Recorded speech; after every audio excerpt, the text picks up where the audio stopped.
বিয়ের আগে কত ভালো ছিলাম, কোনো কাজ করার চিন্তা থাকতো না, সারাদিন বেড়াইতাম, খেলাইতাম আর সময় মতো খাইতাম। খাওয়াও যদি একটু দেরি পড়তো তারপরে মার বকা শুনতাম যে এত দেরি করে খাস, এত দেরি করে গোসল করিস, কি হবে তোদের নিয়ে? কিচ্ছু হবে না। আসসালামু আলাইকুম, কেমন আছো সবাই? এই তো আলহামদুলিল্লাহ ভালো আছি। আমি সবার শুভকামনায় শুরু করতেছি। এই তো সকাল থেকে আমি ভিডিওটা শুরু করে দিছি। সকালবেলা উঠে আমি ঘর মোছা দিছি প্রথমে, যা যেইখানে যেইখানে ময়লা ছিল ওইগুলো আগে ঝাড়ু দিয়ে পরিষ্কার করে নিয়েছি, তারপরে মোছা দিয়েছি অনেকটা সময় ভরে, মানে পুরা ঘর মোছা দিছি, সময় লাগছে মেলা। এখন এই যে কয়েকটা প্লেট বের হয়েছে, সকালের বাসি কাজগুলো সাইরে একটু রেস্ট করছি, তারপরে গোসল করছি, তারপরে আসছি যাইয়া হচ্ছে রান্নাঘরে এই তো সব কাজ সারবো, তারপরে আবারও রেস্ট করতে পারবো। এই তো এখন শুরু হয়ে গেছে। এই তো গরু মাংস বসিয়ে দিলাম। এই তো বসানো গরু মাংস, ঝামেলা নাই, বসিয়ে রেখে কিছুক্ষণ আবারও রেস্ট করছি, তারপরে খিচুড়ি রান্না করব। গরু মাংসের সাথে খিচুড়ি খাইতে মন চাইছিল অনেক দিন ধরে। এই পর্যন্ত যে যে আমার সাথে আছো, লাইক দিয়ে ভিডিওটা দেখো, আর যদি দেখতে দেখতে অনেক বেশি ভালো লেগে যায় তাহলে শেয়ার দিয়ে দিও। তোমাদের কাছে একটাই অনুরোধ। এই তো দেখো আমার সকালকার খাবার কি ছিল, এখানে ঠান্ডা ভাত আর ঠান্ডা তরকারি। কে কে খাও এরকম? তারপরে মেয়ে চা করে এনে দিছিল, বসে বসে খাইলাম আর টিভি দেখলাম, ফ্যানের নিচে বসে আছিলাম। তারপরে আবার চলে যাব রান্নাঘরে তো সব কাজ তো রয়ে গেছে, শুধু মাংস বসাইছি, আর কিছুই তো করি নাই। তারপরে এখন পেঁয়াজ কাটবো, পেঁয়াজ কাটার পরে তো খিচুড়ির জন্য একটু চাউলটা বের করে নেব, ধুয়ে রাখবো।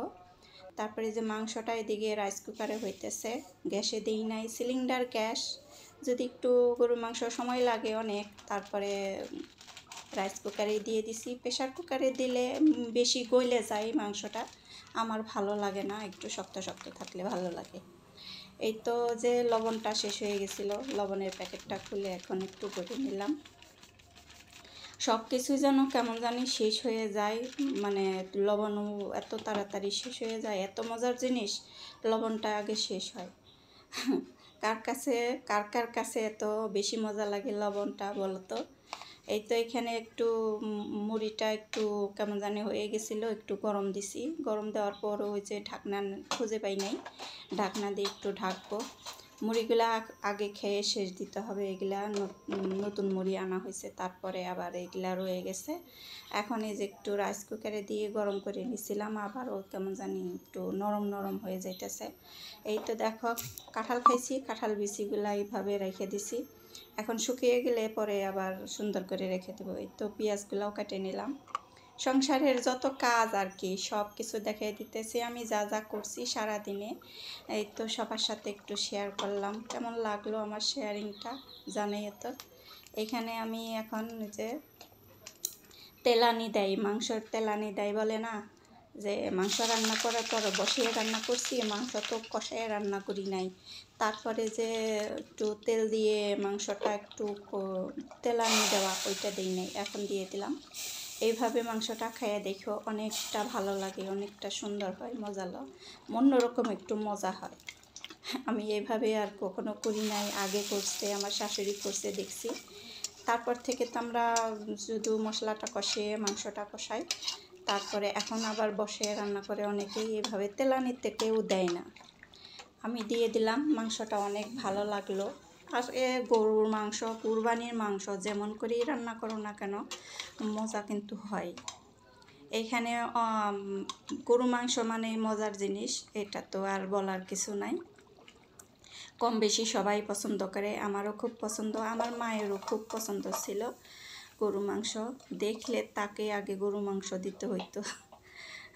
তার জন্যে আসলে তার ইলিশ মাছ, তারপরে চিংড়ি মাছ, তারপরে গরু মাংস, এগুলো খুবই পছন্দ ছিল। পিঠার মধ্যে সব ধরনের পিঠাই খাইছে আমার মা, কিন্তু আমরাও মার কাছেই শিখছি সব কিছুই খাওয়া।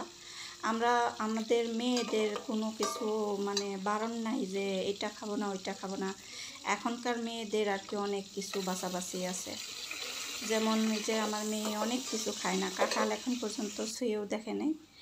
আম এই তো খায়, আমটা তেমন খুব একটা খায় না যে আমার মতো এত খুব পছন্দ। তো আমি একটু হলুদ দিয়ে খিচুড়ি রান্না করব কালিজিরা চালের। এই যে চালটা প্রথমে ধুয়ে নিছি, ধুয়ে রাখছি, এখন এই যে বসিয়ে দিলাম। আজকের ভিডিওটা কেমন লাগলো জানিও, আর যদি ভালো নাও লাগে তারপরেও দেখতে থাকো, দেখতে দেখতে হয়তো এক সময় ভালো লেগে যেতে পারে। নতুন কোনো বন্ধু ভাই বা বোন হইলে আমার ভিডিওতে থেকে যেও ভালোবাসা দিয়ে। আমিও তোমাদের পরিবারে চলে যাব সময় বুঝে। একটু সময় তো দিতেই হয়, ইউটিউবের একটা নিয়ম আছে, সাথে সাথে আর কি যাওয়া যায় না, এটা সবারই মনে রাখা লাগবে।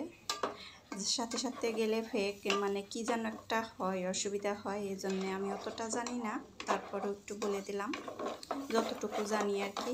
এই তো এইভাবে আমাদের সব কিছু নিয়ম মেনে আর কি ইউটিউবে কাজ করতে হবে। ইউটিউবে সব কিছু না জেনে সব কিছু না বুঝে তারপরে ইউটিউবে কাজ করতে আসলে অনেক অসুবিধা হয়। মানে আগে তো প্রথম আমার একটা চ্যানেল ছিল জানো, অনেক সাবস্ক্রাইবার হয়েছিল, অনেক মানে 26,000 সাবস্ক্রাইবার হয়েছিল আমার প্রথম আইডিতে। অনেক কিছু না জানার কারণে আমার চ্যানেলটা নষ্ট হয়েছে, আমি নিজেই নষ্ট করছি। অনেকটা স্ট্রাইক পড়ে গেছিলো আমার, মানে নিজের ভিডিও নিজে দেখার কারণে অনেক অসুবিধা হয়েছে। আমি তো বুঝি নাই, আমার নিজের ভিডিও আমারই অনেক ভালো লাগছে, দেখছি বারে বারে, ওইটা আর কি দেখার কারণে আমার চ্যানেলটার অনেক ক্ষতি হয়েছিল। প্রথম ধাপে তো আমি বুঝি নাই, তারপরে অনেকেই বুঝাইছে, তারপরে আবার একজনের ভিডিও ডাউনলোড দিয়ে আরেকজনের ভিডিও দেওয়া যায় না, এরকম আমি অনেক ভিডিও একজনেরটা আরেকজনের ভিডিও আমি শেয়ার করে দিছি, ডাউনলোড দিয়ে দিছি আমার বলে। ওটা আর কি এডিট করে দিলে আর কি সমস্যা হতো না, এডিট করা বুঝি নাই তো প্রথমে অনেক ঝামেলা হয়েছিল। তারপরে আমার ওই নতুন চ্যানেলের ভিডিওগুলা অনেক ভাইরাল হয়েছিল, অনেকটি ভিডিও ভাইরাল হয়েছিল, এই জন্য এত সাবস্ক্রাইবার হয়েছিল। এখন আর কি ওইরকম তো ভিডিও ছাড়িও না, ওইরকম কিছু দিইও না, মানে কমেডি জাতীয় ভিডিওগুলা মানুষ খুব পছন্দ করে, এই জন্যে। একটা ভিডিও তো আমার মানে 2 মিলিয়ন ভিউ হয়েছিল এই ইউটিউবে, শর্ট ভিডিও। তা যাক, ওইটা তো গেছে, ওটার জন্য আমার ছেলে খুব আফসোস করে, সব সময় বলে, তারপরে তাকে আমি ধমক দিই যে যার যেটা যাওয়ার ওটা তো যাবেই, আমার জন্যেই তো নষ্ট হয়েছে, এই জন্যে আর কি করার আছে। ওইটারও মানে ওয়াচ টাইমটা প্রায় পূরণ হয়েছিল প্রায়, আর কিছুদিন হইলেই, আর 1-1.5 মাস হইলেই আমার ওয়াচ টাইমটা পূরণ হয়ে যাইতো বড় ভিডিওতে। শর্ট ভিডিওতে তো ওয়াচ টাইম পূরণ হয় না, ওইটা তো আরও অনেক ভিউর, মানে 4 মিলিয়ন 4.5 মিলিয়নের মতো ওইটা আমার ভিউ হয়েছিল শর্ট ভিডিওতে। আর কয়েকবার মিলিয়ন ভিউ হওয়াতেও তো কোনো কাজ হয় না যদি 10 মিলিয়ন না হয়।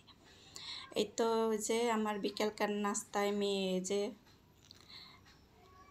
নিয়ে এসে আমাকে না বলেই চলে গেছিল যে মার্কেটে বার্গার নিয়ে এসে, আমার অতটা বার্গার পছন্দ না। তারপরে যে বিকেলবেলা চা করতে চলে আসলাম, মেয়ের বাবা চলে এসে তার জন্যে কয়েকটা আম কেটে দিব, এই তো আমাদের জন্য চা করে নেব আর মেয়ের বাবার জন্য আম কেটে দেবো। আজকে ভিডিওটা এই পর্যন্তই ছিল, যার যার ভালো লাগে একটা করে লাইক দিয়ে দিও, আবারও বলতেছি ভালোবাসা দিও। সবাই সবার সাথে না থাকলে আমরা যদি সাথে না থাকি, যদি হিংসা করি, হিংসার কোনো জায়গা নেই এখানে, হিংসামি করা ঠিক না।